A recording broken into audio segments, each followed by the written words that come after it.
हर इंसान के जीवन में बुरा वक्त आता है। जो परीक्षा लेता है उसके धैर्य की, उसके विवेक की। जो धैर्य का दामन थामता है और अडिग होकर आगे बढ़ता है वो इस मुश्किल समय को पार कर जाता है। और जो इस मुश्किल समय में कमजोर पड़ जाता है वो अक्सर गलत रास्तों से होता हुआ जुर्म की तरफ बढ़ता है, जिसके बाद वो न सिर्फ अपने लिए बल्कि कई अनजान लोगों के लिए भी एक अभिशाप साबित होता है। आज का क्राइम पेट्रोल डायल 100 का ये केस एक ऐसी कहानी बयां करता है जहां कुछ लोगों ने गलत रास्ते को आसान समझकर पहले एक अपराध किया और फिर उस अपराध को जीने का जरिया ही बना लिया।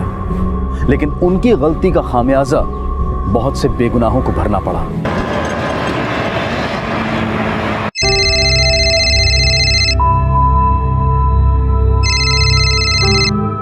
हेलो, हाय, मैं ठीक हूँ, तुम कैसे हो? कौन, माँ जी? तुम्हें बताया था ना, वो तो 4 धाम की यात्रा के लिए गई है। हाँ, 2-4 दिन में आ जाएंगी। आप क्यों चिंता कर रहे हो? मैं हूं ना। बहू की तरह नहीं, बेटी की तरह ध्यान रख रही हूं उनका।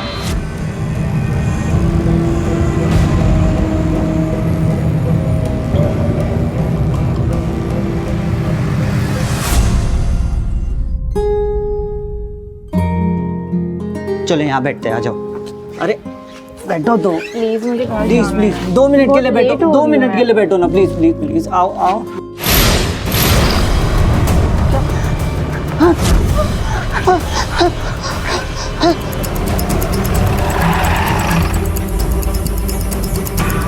सर, लड़की की उम्र लगभग 20-25 साल के बीच की होगी। सर पर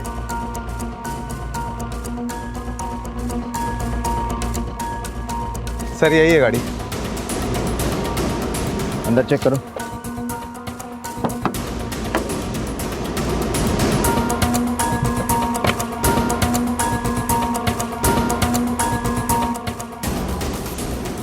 सर ये देखिए, ये आईडी मिला है और ये उसी लड़की का है जिसकी लाश मिली है।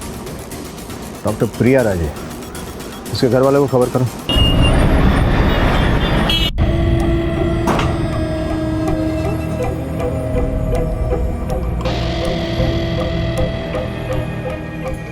तकलीफ हो रही है ना? निकाल दूं? मैं क्या करूं? तुम भी तो मेरी बात सुनती नहीं हो ना।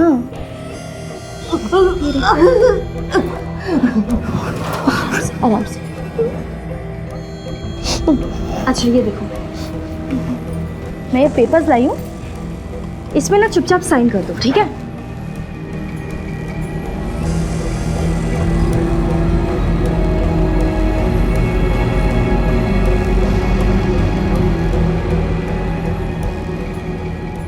साइन करो। अरे इस बुढ़ापे में क्या करोगी इतने जमीन जायदाद का? मरने के बाद छाती पर लेके तो नहीं जाओगी? चलो साइन करो, पकड़ो पकड़ो, जल्दी साइन करो। अरे पकड़ना। नहीं करूंगी, कभी नहीं करूंगी। एक बहू अपनी सास को बंधक बनाकर उसकी जायदाद अपने नाम करवाना चाहती है। यूं देखने में तो ये दोनों मामले एक दूसरे से कोसों दूर थे, लेकिन जिस कदर और जिस हद तक ये आपस में जुड़े थे वो हद मानव कल्पना की सोच की हद से भी परे थी।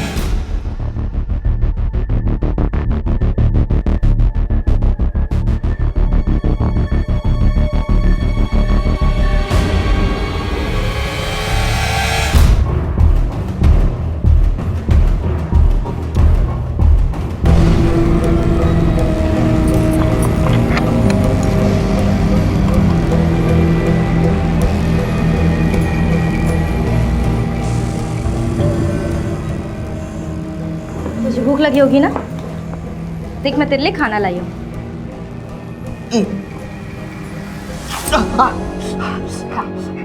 ये ना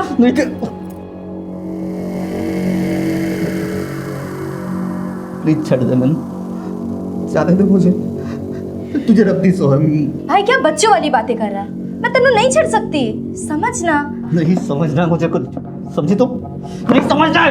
एक तू और वो मेरी पागल सास दोनों एक जैसे हो। वो पेपर पर साइन नहीं कर रही है और तू यहाँ पे चीख रहा है। सब अपने बारे में सोचते हो ना, कोई मेरे बारे में तो सोचता ही नहीं है कि एक अकेली लड़की ये सब कैसे हैंडल कर रही होगी, है ना? खाना खा चुपचाप। आखिर कौन थी ये नेत्रा ये कोई शातिर अपराधी थी या फिर किसी मानसिक बीमारी का शिकार थी जिसे लोगों को तकलीफ में देखने में मजा आता था? क्या सच था इस नेत्रा का? ये चाहती क्या थी? और क्या डॉक्टर प्रिया की मौत के साथ भी इसका कोई सरोकार था? पर अब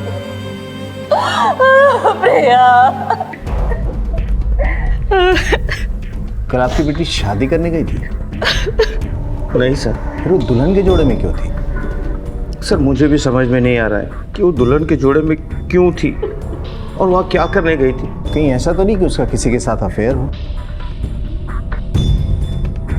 और आप लोग को बिना बताए वो शादी के लिए गई हो? नहीं सर, मेरी बेटी मुझसे कुछ छुपाती नहीं थी, वो मुझे हर बात बताती थी। हमें वहाँ प्रिया का मोबाइल नहीं मिला है। हो सकता है कि किसी ने उठा लिया हो, या ये भी हो सकता है कि जिसने मारा वो जानबूझकर ले गया हो। क्या आप हमें प्रिया का मोबाइल नंबर देंगे प्लीज़? जी सर।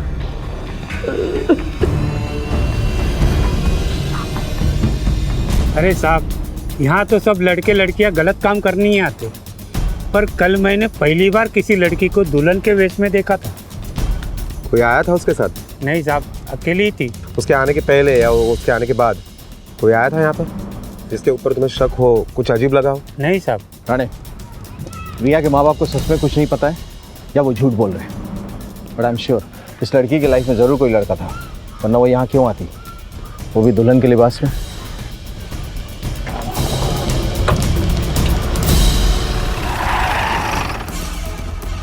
सर, प्रिया की पोस्टमार्टम रिपोर्ट आ गई है और इस रिपोर्ट के मुताबिक प्रिया की मौत 11 मार्च को सुबह 11 बजे से 1 बजे के बीच में हुई। प्रिया के साथ कोई शारीरिक अत्याचार या बलात्कार नहीं हुआ था। राणे, इसका मतलब हो सकता है ये हमला अचानक हुआ उस पर, उसे अपने आप को बचाने का मौका ही ना मिला। सर, ये प्रिया के कॉल रिकॉर्ड्स। उसका मोबाइल का लास्ट लोकेशन कत्ल की जगह है और 11:20 में लास्ट कॉल आया था उसको। किसका नंबर है ये? सर, ये नंबर किसी डॉक्टर रघु आकर्षक के नाम पर रजिस्टर्ड है और इस नंबर से प्रिया को तकरीबन रोज फोन आता भी था और प्रिया के मोबाइल से ही इस नंबर पर फोन किया भी जाता था।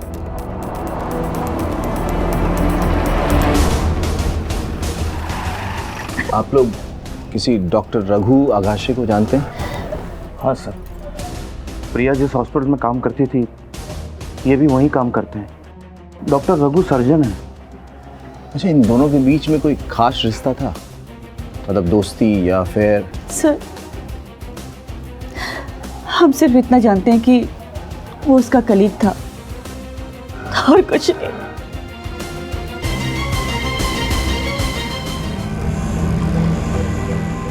ये देखो, आज के अखबार में तुम्हारी राशि में क्या लिखा है? पानी से बच के रहना। पर क्यों? अच्छा, हर साल हजारों लोगों की मौत बाथरूम में फिसलकर खोपड़ी फूट जाने से हो जाती है ना?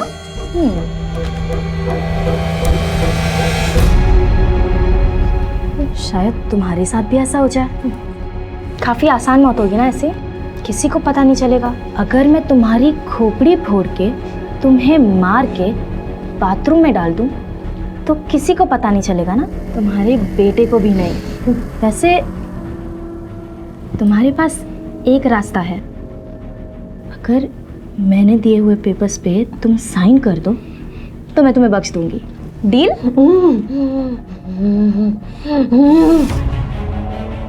डॉक्टर रघु आकाश ड्यूटी पर है?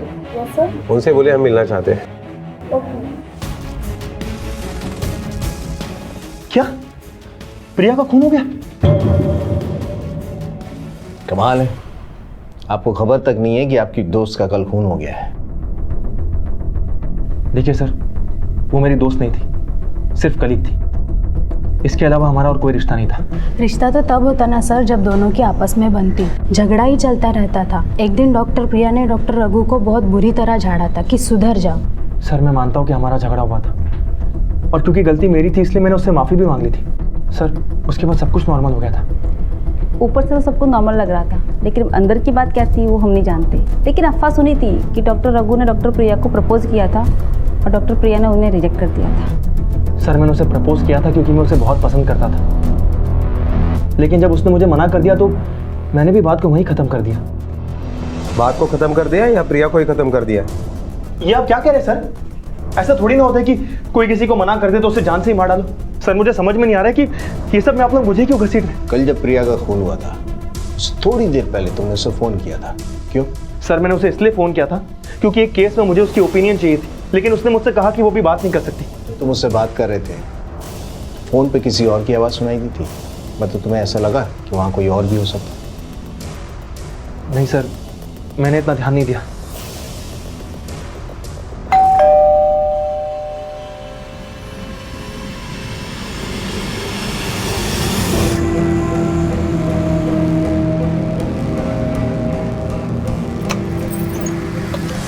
नेत्रा, मुझे दही चाहिए था, है क्या? दही? थोड़ा सा चाहिए जमाने के लिए। हाँ, अभी लाती हूँ।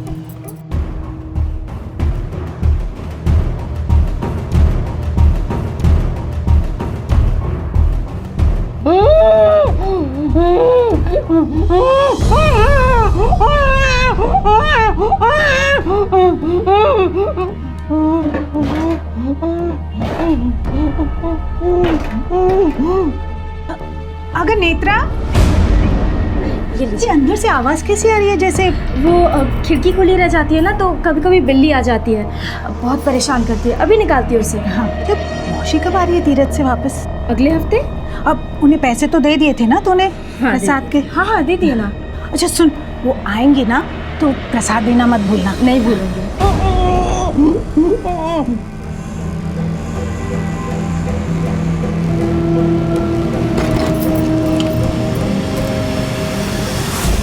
राणे, इस डॉक्टर रघु का कच्चा चिट्ठा निकालो।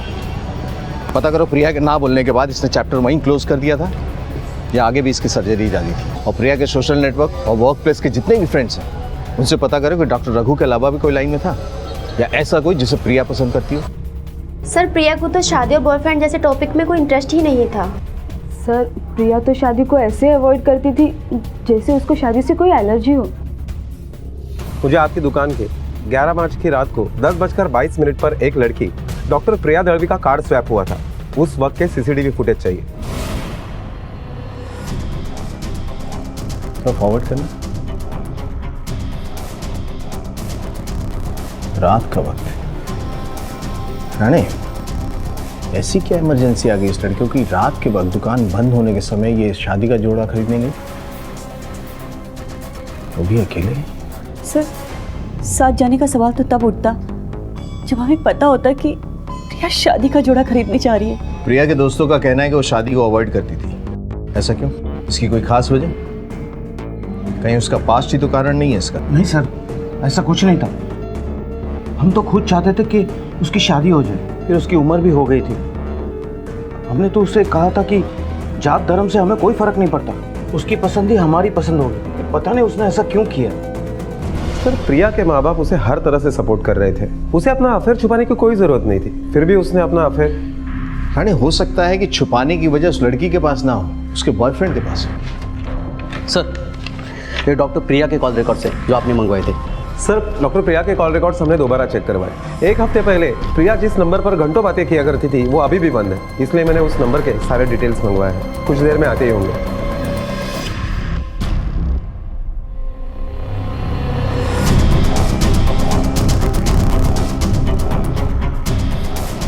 सर, वो नंबर ये मोहन मंत्री के नाम पर रजिस्टर्ड है। सिम कार्ड एप्लीकेशन फॉर्म पर ये जो फोटो लगाई है उसके ऊपर स्टैंप और सिग्नेचर के वजह से फोटो साफ नहीं दिखाई दे रही, इसलिए हमने ये स्केच बनवा लिया ताकि हर जगह डिस्ट्रीब्यूट भी कर सके और पहचान के लिए दिखा भी सके।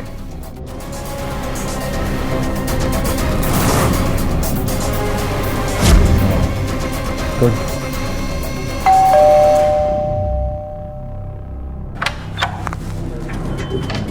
जी कहिए। हमें मिस्टर मोहन मंत्री से मिलना है। मैं हूँ मोहन मंत्री।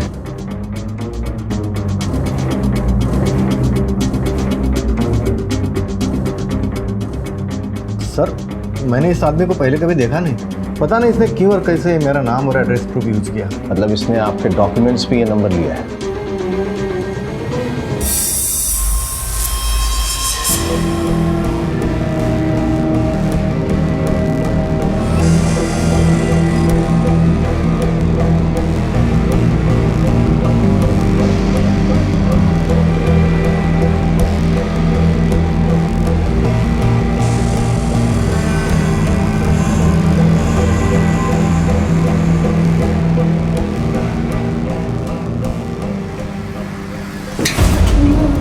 प्रिया उसको बोला साइन करने को, साइन नहीं करती। साइन करके रखा औरत ने। कितनी बार, कितनी बार बोला था तुझे साइन कर, चुपचाप साइन कर, दिमाग खराब करके रखा। सर ये नंबर मोहन मंत्री के 2015 के इलेक्ट्रिक बिल का एड्रेस प्रूफ देकर लिया गया है। पर इस आदमी को ये बिल मिला कैसे होगा? सर ज़्यादातर सोसाइटी में इलेक्ट्रिक बिल सोसाइटी के लेटर बॉक्स में ड्रॉप किए जाते हैं, शायद इस आदमी ने वहीं से उठा लिया हो। फिर तो बिल्डिंग के सीसीटीवी फुटेज में दिख जाएगा। सर मैंने फुटेज मंगवाया था, लेकिन सोसाइटी के सेक्रेटरी का कहना है कि इतना पुराना फुटेज अवेलेबल ही नहीं है। सर इस आदमी को ढूंढने के लिए हमें कोई और रास्ता ढूंढना पड़ेगा। लेकिन क्या? रानी कहीं ऐसा तो नहीं कि ये लड़की किसी फ्रॉड के चक्कर में पड़ गई हो?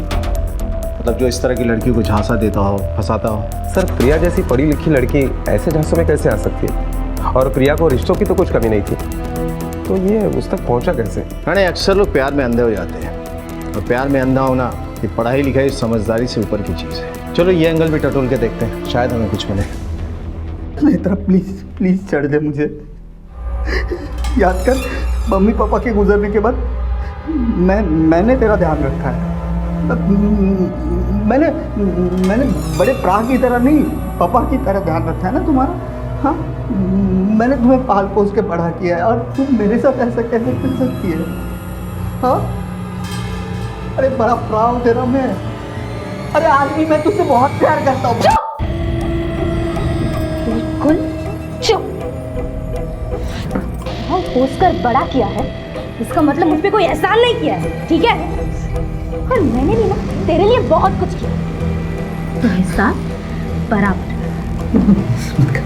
नहीं छोड़ने की बात तो वो तो होने से रहा। तू उस प्रिया के पास वापस नहीं जा सकता, अगर चाहे तब भी नहीं। क्या किया तूने प्रिया के साथ? बताओ मुझे, क्या किया तूने प्रिया को? भाई उससे कुछ करने की जरूरत ही नहीं है, क्योंकि मेरी प्रॉब्लम वो नहीं है, तू है तू।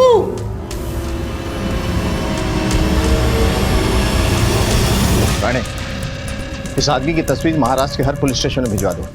अगर ये कौन मैन है तो हमें कोई ना कोई लीड जरूर मिलेगा। और मोहन मंत्री के नाम से जो इसने नंबर लिया है, उसकी रिकॉर्ड में जितने भी नंबर है सबको चेक करो, कहीं ना कहीं हमें कोई सुराग मिलेगा। और इसका स्केच मोहन मंत्री के बिल्डिंग और आसपास के एरिया में दिखाओ।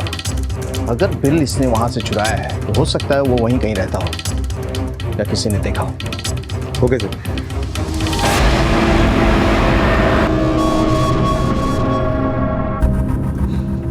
माँ जी, कल आपका बेटा दुबई से वापस आ जाएगा और फिर आप उसके सामने अपना दुखड़ा रोएंगी, मेरे बारे में सब कुछ बता देंगी, है ना? फिर ये सब सुन के वो तो मुझे घर से बाहर निकाल देगा ना। अब आप बताओ, मैं अकेली कहाँ जाऊंगी? आप तो बहुत जी चुकी हो ना, तो मैं घर से बाहर निकलूं? उससे अच्छा तो आप इस दुनिया से निकल जाओ। माँ जी, अब मेरे लिए इतना तो कर ही सकते हो ना। मैं ये करना तो नहीं चाहती, बहुत दुख हो रहा है, मैं क्या करूं? सॉरी।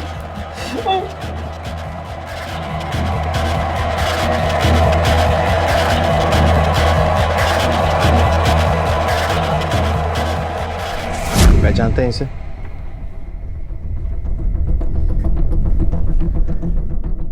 शायद जानती हूँ इसे। क्या नाम था इसका? नाम तो फिलहाल हमारे पास भी नहीं है, सिर्फ चेहरा है इसका। ये कहीं वही आदमी तो नहीं है? वही कौन? कैसे जानती हैं आप इसे? कहाँ मिली थी?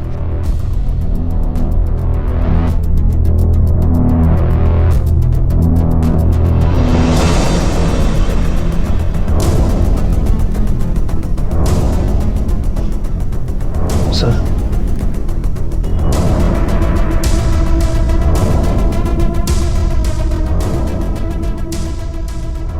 सर, पिछले साल हम प्रिया की शादी के लिए लड़का ढूंढ रहे थे, तब हमने उसका प्रोफाइल बहुत सारी मैट्रिमोनियल वेबसाइट में डाला। ये लड़का भी हमें वहीं मिला। हमें इसका प्रोफाइल अच्छा लगा, हमने बात आगे बढ़ाई, ये मिलने भी आया था।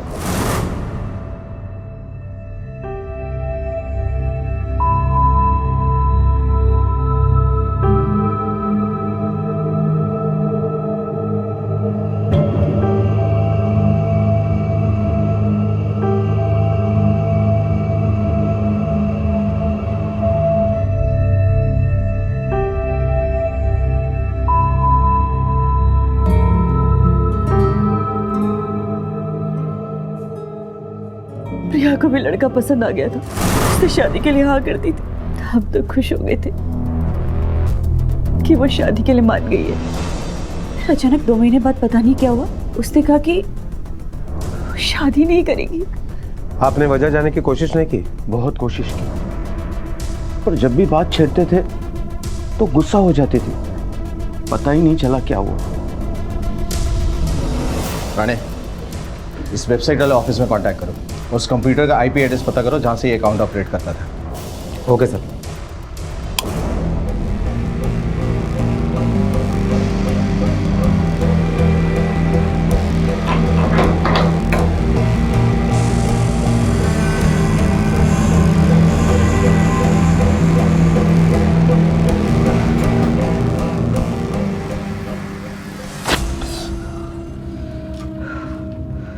नेत्रा मुझे छोड़ दे प्लीज, मुझे छोड़ दो। मैंने तेरा क्या बिगाड़ा? तुम कहाँ जा रही हो? हाँ नेत्रा, तुम कहाँ जा रही हो? बैग में क्या है? कहीं तुमने तुम्हारी सास को मार, हाँ मतलब तुमने तुम्हारी सास को मार दिया? क्या लगता है तुम्हें क्या किया होगा मैंने? तुम्हारा कोई भरोसा नहीं है। सगे प्रा के साथ तू ये सब कर सकती है, वो तो बेचारी। ना वो बेचारी थी और ना तू बेचारा है। आज मैं जो भी हूँ वो तेरी वजह से हूँ, और इसकी सजा तो मिलनी चाहिए ना। क्या करने वाली है? हाँ क्या करने वाली है? क्या कर सकती तुम? चुप। मैं क्या करूँगी ये तो तुझे पता चल ही जाएगा ना। मेरे साथ जो करना है वो कर ले, जो करना है वो कर ले। एक बार मेरी प्रिया से बात करवा दे। एक बार तेरे पाँव पकड़ता हूं। मेरी एक बार प्रिया से मौत करवा देना।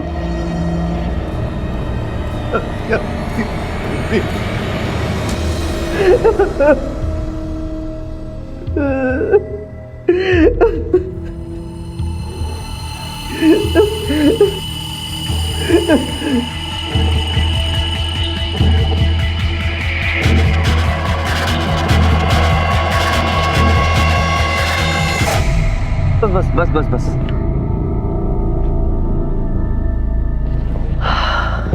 कितना हुआ? 500।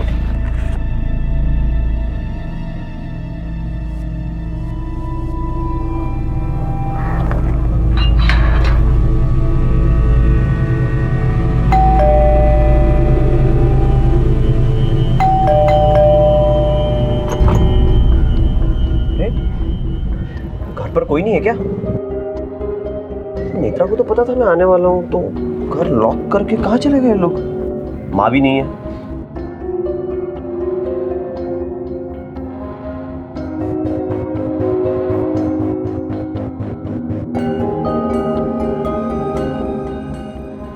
नमस्ते काकी। अरे विजय, तू कभी आया? मैं अभी आया। नेत्रा कहाँ गई है पता है आपको? नहीं पता, लेकिन सुबह इधर ही थी, देखा था मैंने उसे। अच्छा, बाकी ठीक ना? बाकी सब ठीक। आता हूँ। ओके चल। अरे काकू। अरे विजय, कधी आलास तू? मी आत्ता झालो। नेत्रा और आई कहाँ गए? एक्चुअली घर लॉक्ड है, कोई नहीं है। नेत्रा का तो मुझे नहीं पता, और तेरी आई तो 1 हफ्ते से नहीं आई है। नेत्रा तुम बताया था उस दिन, अब वो तीरथ पर गई है ना? अच्छा नेत्रा, आई आ गई ना वापस? हाँ आ गई।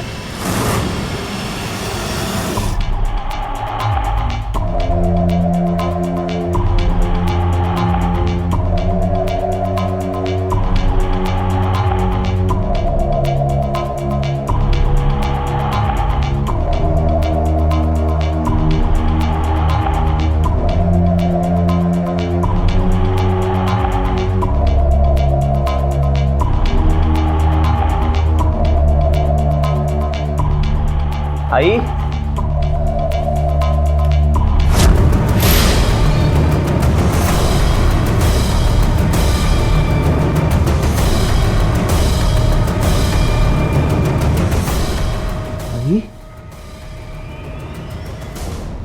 हाँ ठीक है।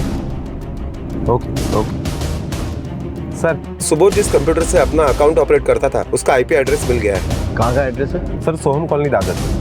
दादर चलो।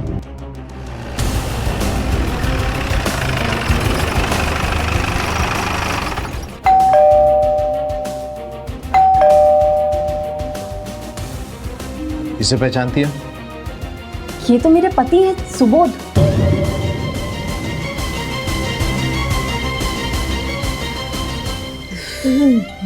मुझे यकीन नहीं हो रहा है। नेत्रा ने बड़ा तो जब आइकोनी में से खूब हाल के ले रही थी, मुझे इतना मारा पीटा। आज कितने दिनों से घर में बंद करके रखा था उसने। आई रडू नकोस। मी आहे ना, मी आलोय ना, मैं आया हूं ना अभी। प्लीज प्लीज रडू नकोस। तुझी बायको नहीं है, चंडाई ना रे ती चंडाई। प्रॉपर्टी के पेपर्स के ऊपर साइन चाहती थी वो मेरी। मैंने ना बोल दिया तो मेरी ये हालत की है उसने। लॉकर में से पूरे गहने पैसे लेकर भाग गई है वो। बहुत मारा रे उसने मुझे, बहुत मारा। आई तेरा बेटा आ गया है ना अभी? हाँ मैं आ गया।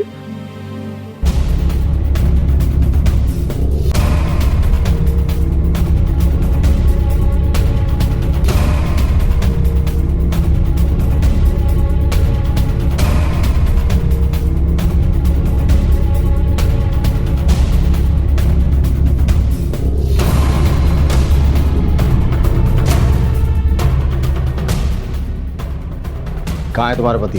साहब वो एक हफ्ते से काम के सिलसिले में बाहर गांव गए हैं। क्या काम करता है?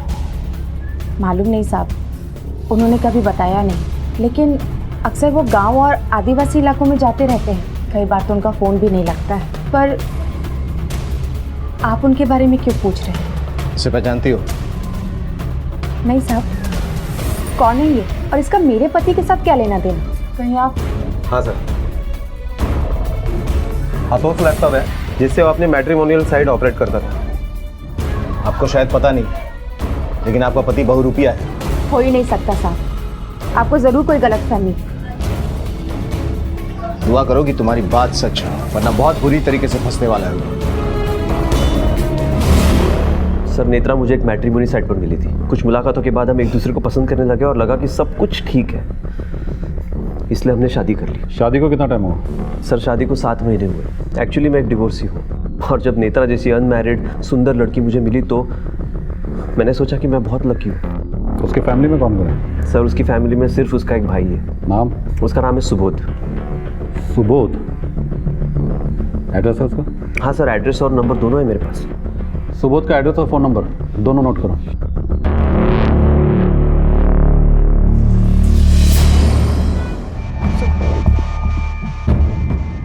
साहब सुबोध से मैं एक मैट्रिमोनियल साइट पर मिली थी। चूँकि मैं एक डिवोर्सी थी, इसलिए हमने बहुत सिंपल तरीके से शादी की। कब हुई थी शादी? 1 साल पहले। सर सुबोध बहुत अच्छा इंसान है, वो फ्रॉड कर ही नहीं सकते। सुबोध की तरफ से यानी उसके फैमिली में से कोई आया था शादी में? जी, सिर्फ उनकी बहन नेत्रा।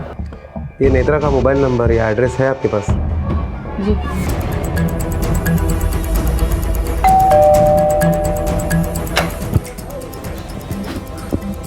क्या हो गया साहब? नेत्रा सुबोध यही रहते थे ना आपके यहाँ भाड़े पे? हाँ साहब। अभी कहाँ है? अभी कहाँ रहते पता नहीं साहब। जैसे ही नेत्रा की शादी हो गई सुबोध शिफ्ट हो गया यहाँ से।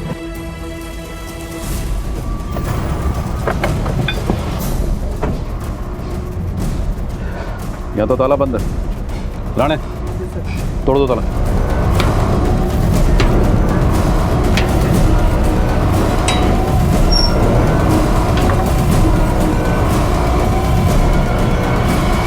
जब नाला सोपारा और विले पार्ले पुलिस ने एक दूसरे से संपर्क किया तो पता चला कि दोनों केसेस एक दूसरे से जुड़े हुए हैं। तहकीकात में साफ था कि नेत्रा और सुबोध मैट्रिमोनियल साइट के जरिए झूठी शादियां करके लोगों को ठगने का जुर्म कर रहे थे, और उन पर एक नहीं बल्कि कई मामले दर्ज थे। सुबोध तो मर चुका था और अब इसका जवाब सिर्फ नेत्रा ही दे सकती थी, जो पुलिस की पहुंच से अब भी दूर थी। सुबोध और नेत्रा एक नहीं कई मोबाइल यूज़ कर रहे हैं। हर बार हर फ्रॉड के लिए वो एक नया सिम ले लेते हैं, और यही वजह है कि उनके कॉल रिकॉर्ड से भी हमें कुछ नहीं मिल पा रहा। प्रिया के कत्ल के वक्त दोनों ही मोबाइल की लोकेशन कत्ल के जगह के आसपास की भी नहीं।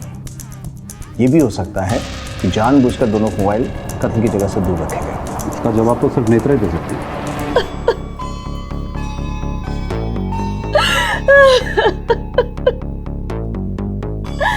हमारी बच्ची एक ₹100 की वजह से रात दिन परेशान थी। रिया कैसे उससे पहचान ना पाई और उस फ्रॉड आदमी के प्यार में अंधी हो गई। सर ओके ठीक है, मैं कॉल करता हूँ। सर 6 साल पहले दिल्ली में भी सेम ऐसा ही मराठल फ्रॉड का केस हुआ था और उस केस में जो लड़की इन्वॉल्व थी वो नेत्रा ही थी।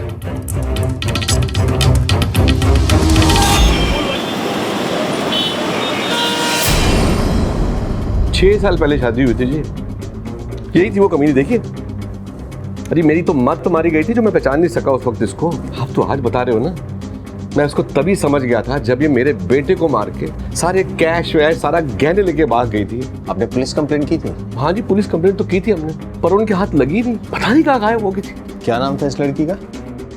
ये लड़की का नाम तो चंदा था जी और उसके भाई का नाम राजन था।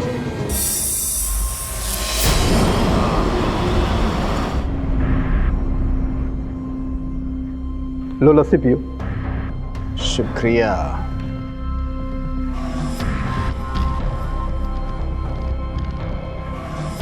चिड़ा साहब, ये सुबोध और नेत्रा मतलब चंदा और राजन, इनकी हिस्ट्री क्या है? जनाब दोनों भाई बहन बहुत ही शातिर हैं। एक नहीं कई कांड कर चुके हैं। मुंबई तो अब पहुंचे हैं ना, दिल्ली में कई रिकॉर्ड हैं इनके।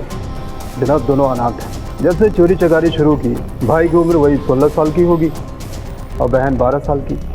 शादी के बाद तो दोनों ने लूटने का काम शुरू कर दिया। बहुत चालाक है जनाब, आसानी से हाथ नहीं लगेंगे। ठग, बहरूपिये, ये लोग अक्सर एक क्राइम करने के बाद या तो कुछ दिनों तक छिपकर बैठ जाते हैं या फिर शहर बदल देते हैं। और इस केस में भी पुलिस को नेत्रा की पुख्ता खबर मिलने में 3 महीने लग गए। पुलिस को यकीन था कि नेत्रा के मिलने के बाद सुबोध और प्रिया के कत्ल का राज बेपर्दा हो जाएगा, लेकिन ये राज अपने आप में और भी राज छुपाए बैठा था। मंडप से उठ के सीधा कौन है तेरे मंदिर आता है? वही तो मुझे देखना है कि आप मुझसे कितना प्यार करते हैं। मेरे लिए कोई उटपटांग चीज़ कर सकते हैं कि नहीं? तुम्हारे लिए तो मैं अपनी जान भी दे सकता हूँ। अब आपकी जान आपकी नहीं, मेरी है, समझे जान?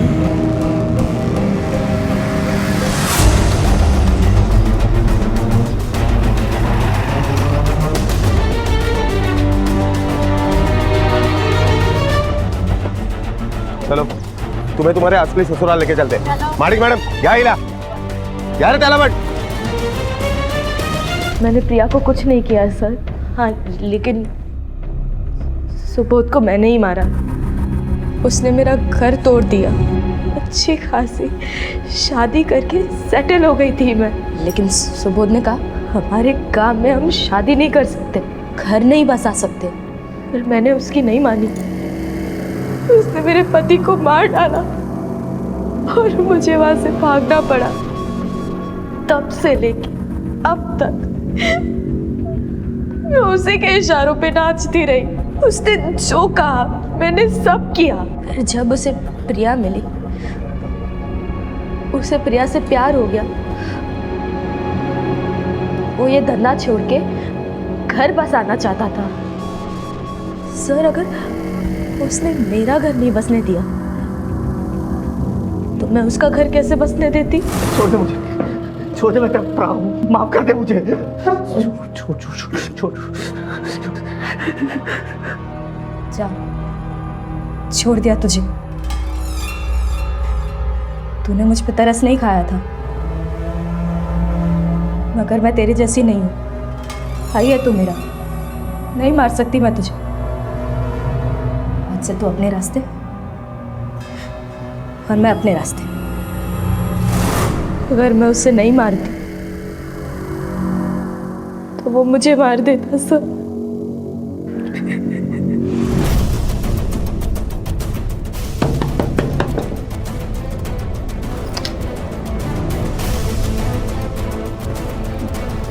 जी चलो, खातिरदारी करनी है तुम्हारी। सर आप ये क्या बोल रहे हैं, मेरी कुछ समझ में नहीं आ रहा है। मुझे तो पता भी नहीं था कि सुबोध डॉक्टर प्रिया के साथ। बिना प्रिया को जाने तुमने नेत्रा से कैसे कह दिया कि सुबोध को अकल सिखाए? सर मेरी ऐसी कोई बात नहीं हुई थी। देखो, झूठ बोलने से कोई फायदा नहीं है, क्योंकि नेत्रा ने सब कुछ कबूल कर लिया है। झूठ मैं नहीं बोल रही हूँ, झूठ वो बोल रही है। और ये तुम्हारे एसएमएस जो तुमने नेत्रा को भेजे थे, ये भी झूठ बोल रहे हैं।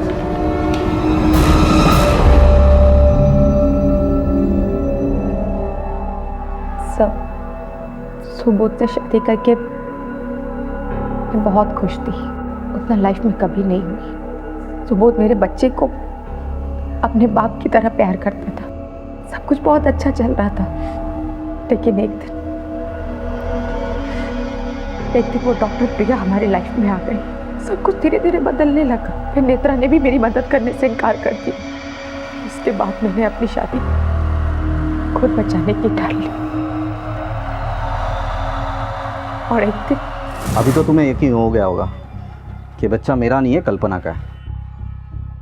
अच्छा प्रिया, गल तो सुन, कल ठीक 11 बजे विलेपाले हाईवे है ना, उसके नज़दीक जो लवर पॉइंट है वहाँ मिलते हैं। उसके बाद हम आर्या समाज जाएंगे और शादी कर लेंगे। अच्छा, शादी का जोड़ा पहन के आना। बाय।